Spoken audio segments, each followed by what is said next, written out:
अंधार पडायला लागला सागर भाऊ. अंधार पडला की आपली गती कमी होती की काय.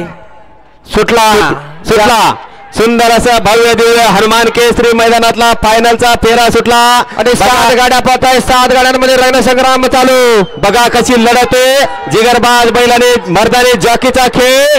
कोण होतो 1 नंबरचा मानकरी. अरे रे रे रे रे रे सुंदर अशी लढत झाली. किती गावले फायनलच्या फेऱ्याला गावले. सकाळपासून एक सुद्धा सावला नव्हता पण शेवटच्या क्षणाला 4-5 गावले. कोणी बाजी मारली. बकासूर म्हणतोय का बकासूर. खांदेचा बकासूर.